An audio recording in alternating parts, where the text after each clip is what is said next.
I was one of 10 lucky people to receive an ARC of Every Hidden Thing by Kenneth Oppel from HarperCollins Canada for their HCC First Look program. I filled out a form saying why I should be one of the people who get this ARC, and they picked me as one of the people! It's pretty exciting. Every Hidden Thing is a story about Samuel and Rachel, and they take turns telling the story.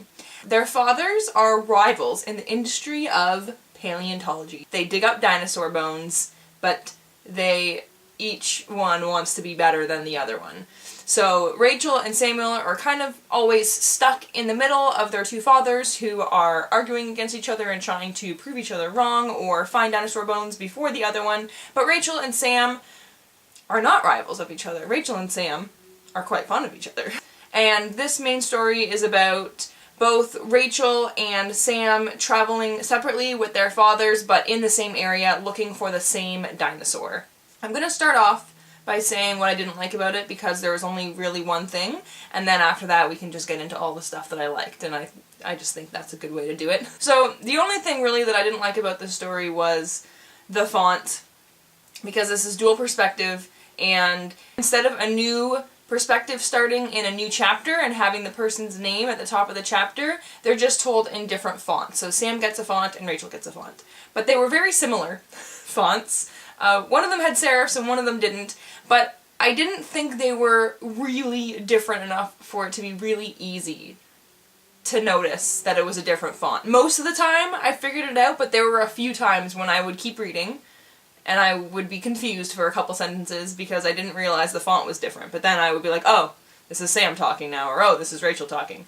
But I just think if the fonts were a little bit more different from each other, it would have been easier to continue the story and not ruin like the flow of the scene or anything like that. Even if the serif font was more of a serif font, or if even one font was really, really, really simple and one of them was a little bit fancier but obviously still easy to read. But like there are a lot of fonts in the world, and a lot of them are easy to read. So I think, yeah, the story would have been a little bit easier to follow if the fonts differed morely. Yep, that's what I'm going to say, morely. I did really enjoy the fact that the perspective changes didn't happen in new chapters. I really liked that the POV changed like in the middle of a scene sometimes.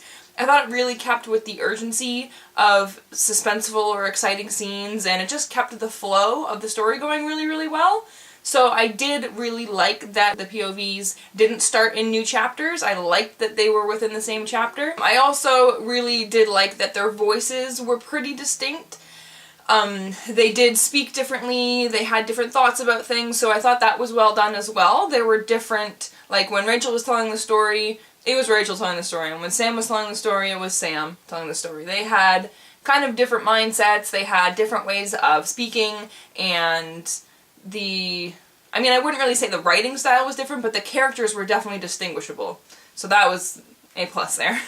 The other thing that I really enjoyed about this is just the fact that it's about people looking for dinosaur bones. I thought that was really refreshing, because I've never read a book like that. Like, I've never even heard of a book focusing on people looking for dinosaur bones, especially in YA.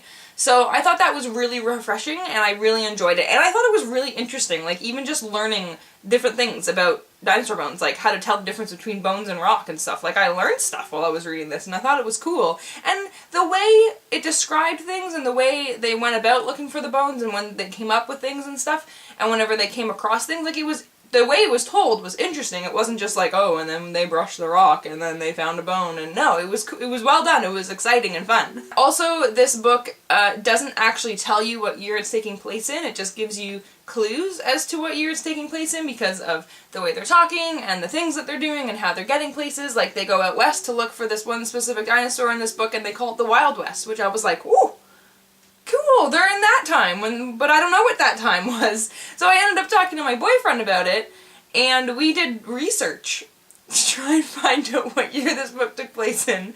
So this book got my boyfriend and I doing, like, homework style stuff that we found fun and interesting.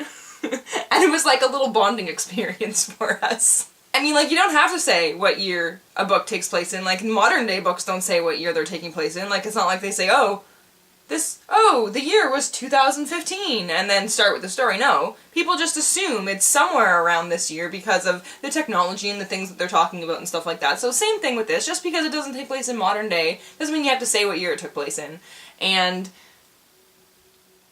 if you're really, really curious, you can do research like my boyfriend and I did.